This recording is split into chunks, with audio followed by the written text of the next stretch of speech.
In 1944, deep within a collapsing Third Reich, German archivists discovered a file that should not have existed. It contained fragments of an encrypted message, a message written in a Soviet code system that no Allied or Axis intelligence service ever claimed to use. The analysts who examined it agreed on one thing.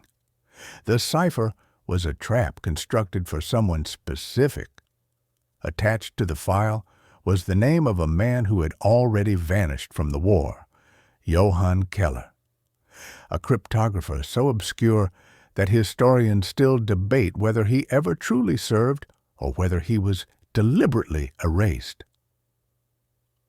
In the turbulent landscape of pre-war Europe, there existed a young man whose name would rarely appear in archives, whose contributions would never receive official recognition, and whose disappearance would be buried under layers of missing documents and contradicting wartime reports.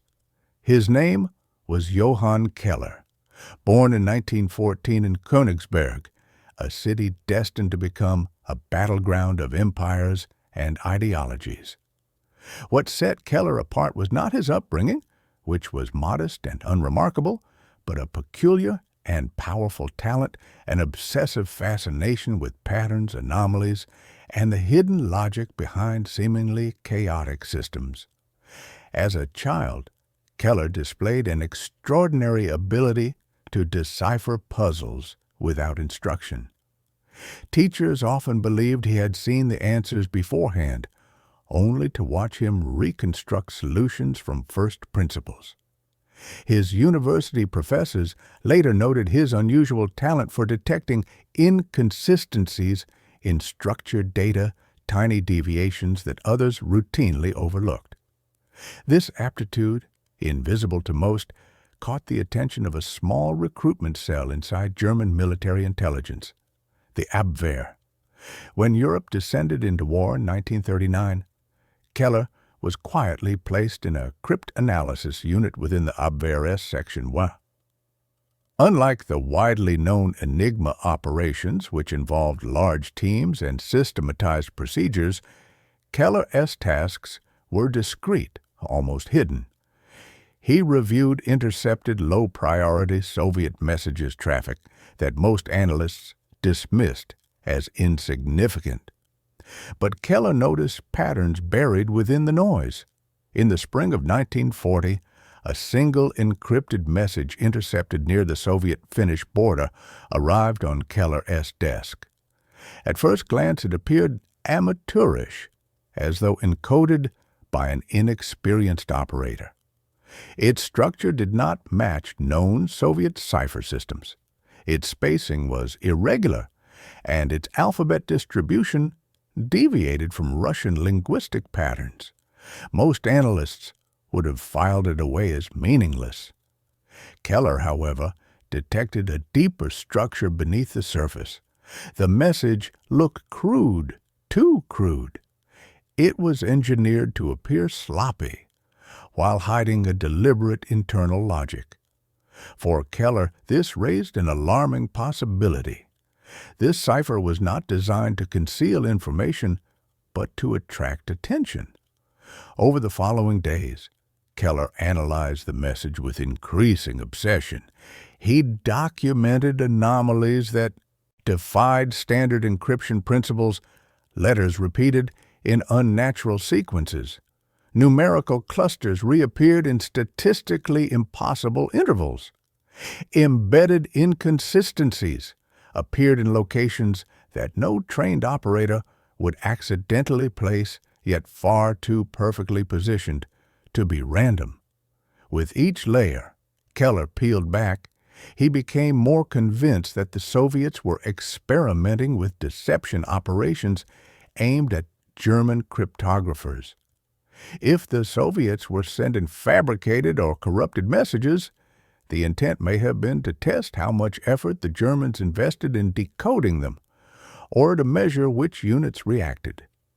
Cross-referencing the cipher's frequency, Keller discovered a second anomaly. Each suspicious message was transmitted shortly after German reconnaissance activity in the same sector. The Soviets were mirroring German movements. The cipher was reactive. Keller compiled his findings and presented them to his superiors. But in 1940, the Abwehr was plagued by internal conflict, political pressure, and rivalry with the SS intelligence networks. Some officers dismissed Keller's work, claiming the Soviets lacked the sophistication to construct psychological traps. Others insisted the anomalies were the result of poor training among Soviet operators stationed in remote regions. He was instructed to continue observing, but not to escalate his theories. Despite the dismissal, Keller pursued the mystery privately. His personal notes, some of which survived only through later reconstructions, show that he began comparing the odd cipher to documented Soviet deception tactics from the Winter War. He concluded that if the Soviets expected a broader conflict with Germany, they might begin probing German intelligence reactions in advance. If Keller was right, then the message was the early expression of a far larger strategy, one the Abwehr was completely unprepared for. As Keller continued his work, additional encrypted messages appeared. Though different on the surface, they shared the same structural anomalies: forced errors, mirrored patterns, and inconsistencies designed to mimic genuine mistakes. Each message appeared after German activity near the border. Keller began mapping the transmissions, forming a pattern that pointed to a small but organized Soviet unit engaged in active counterintelligence testing. By late 1940, Keller realized the cipher evolved over time. The Soviets were adjusting their methods based on how quickly the Germans reacted to earlier messages. It was a feedback loop, a dangerous one. If German units responded too aggressively, it would reveal their operational behavior. If they ignored the messages, they risked missing genuine intelligence buried among the false signals. Keller's warning grew increasingly urgent. These messages were not random.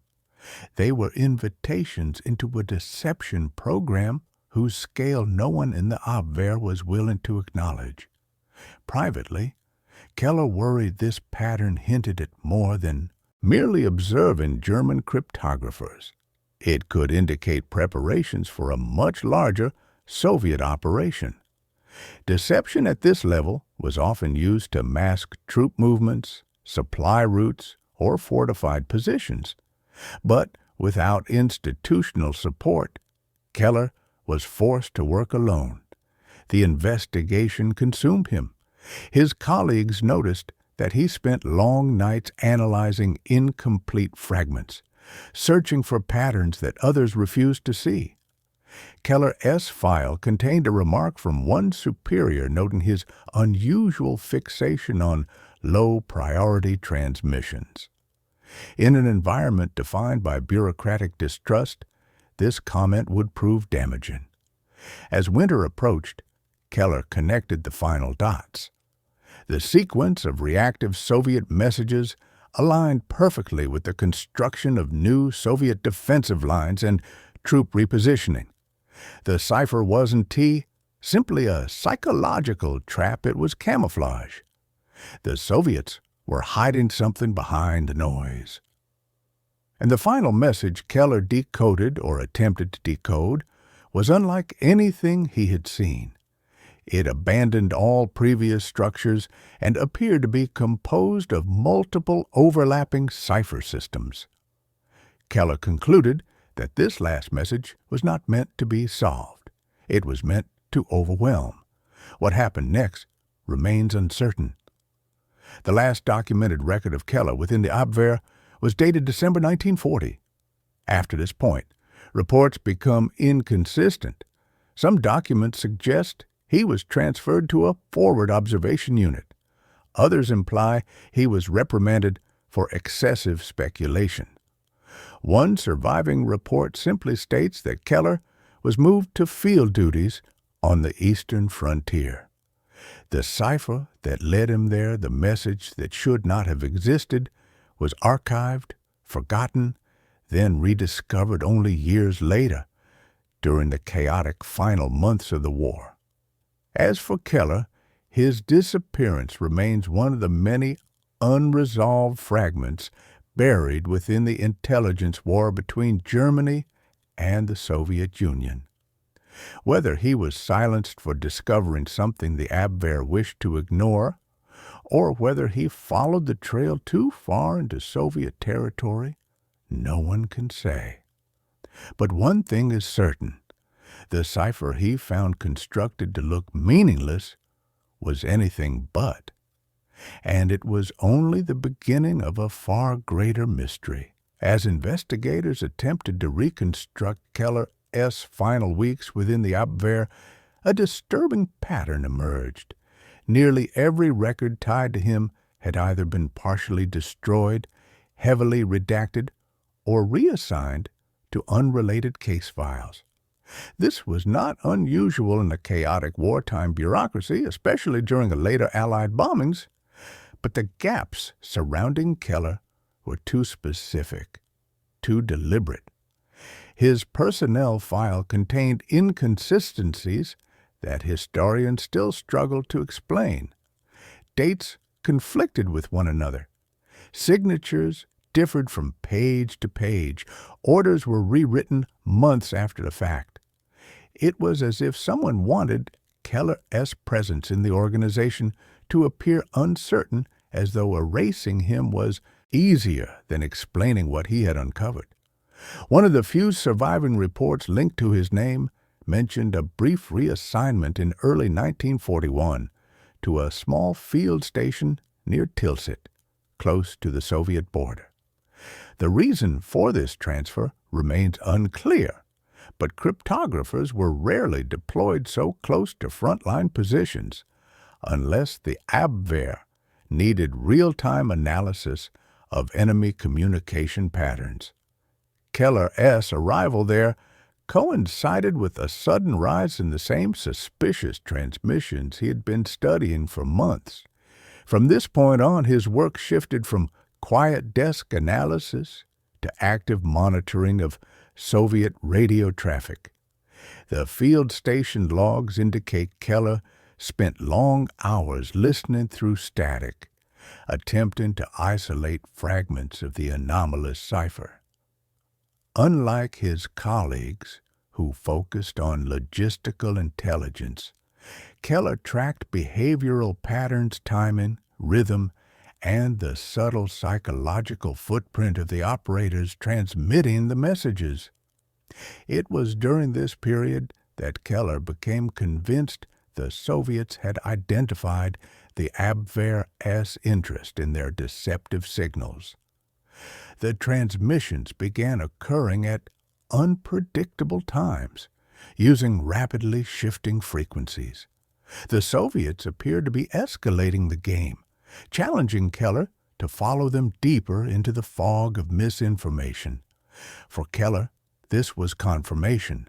The cipher was part of a broader counterintelligence strategy. But the most concerning development was the sudden appearance of a new variant of the cipher one that mirrored German encryption habits.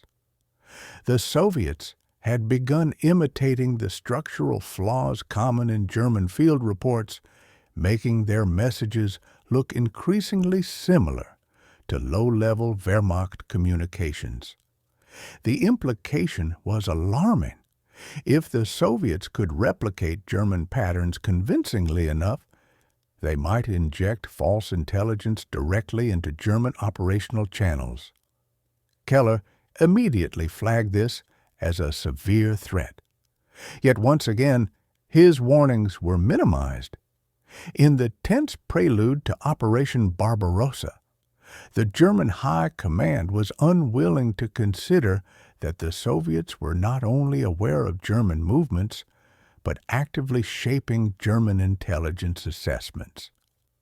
Any suggestion that the enemy was manipulating German cryptographers was seen as an unnecessary distraction. The Abwehr S hierarchy, already under pressure from the SS and the Foreign Office, dismissed Keller S concerns as overinterpretation. Some speculated that Keller S prolonged isolation and intense focus had distorted his judgment. Others believed he was exaggerating the threat to elevate his own role within the intelligence service, an accusation frequently leveled during internal rivalries of the time. Still, Keller continued documenting his findings meticulously. His survivant private notes reveal a chilling realization. The Soviets were not simply masking troop movements, they were creating a false impression of weakness. Their deceptive signals consistently implied disorganization, poor communication, and volatile command structures conditions that would encourage German confidence and underestimate Soviet preparedness. Keller saw through this illusion. He understood that the cipher was a strategic tool part of a coordinated effort to mislead German intelligence into expecting a slower, less coordinated Soviet response to future German offensives. But Keller was a low-ranking cryptographer, and his conclusions carried little weight. By late spring of 1941, only weeks before the German invasion of the Soviet Union, Keller recorded one of his most unsettling observations. The anomalous transmissions had begun incorporating fragments of genuine German intelligence details so precise that they could only have been intercepted from German sources. This suggested that the Soviets were listening to German radio as closely as Keller was listening to theirs. The deception was no longer one-sided. It had become a silent duel between cryptographers on both sides of the frontier. Then, without warning, the transmissions ceased entirely. This abrupt silence was more significant than the messages themselves. For Keller, it confirmed his worst suspicion. The Soviets had already gathered all the information they needed. Their deception phase was complete. The disappearance of the cipher signals signaled not an end, but a transition. The next phase would be action, movement, deployment. Less than a month later, Operation Barbarossa began. Historians have long debated whether Keller S. observations, had they been taken seriously, might have influenced the German evaluation of Soviet defenses. What is clear, however, is that Keller was moved again, shortly after the invasion this time, to an intelligence unit operating near the newly captured territories. His trail becomes increasingly faint after this point. The surviving reports are vague, referencing field duties, evaluation tasks, and discrete observation assignments. And then, in the final weeks of 1941, Keller S. name vanishes from all intelligence records. No casualty report, no transfer paperwork, no reassignment notice, only silence, much like the cipher he had dedicated himself to understanding. Years later, the strange encrypted message that Keller first examined the cipher that triggered his entire investigation was rediscovered in a damaged archive. It remains one of the most debated artifacts of wartime cryptography. Its structure defies conventional analysis. Its purpose remains obscured. Many experts believe it was a prototype, an experiment in psychological manipulation designed to measure how deeply an enemy would dig into a message that offered just enough meaning to provoke curiosity. Others suspect it was something more, a framework for a theoretical cipher system that the Soviets never fully deployed. But those who have studied Keller S. notes argue that he understood something crucial even if no one believed him. He recognized that the greatest threat in intelligence work is not the information you fail to uncover, but the information your enemy wants you to believe is real. And for Johann Keller, that realization may have cost him everything.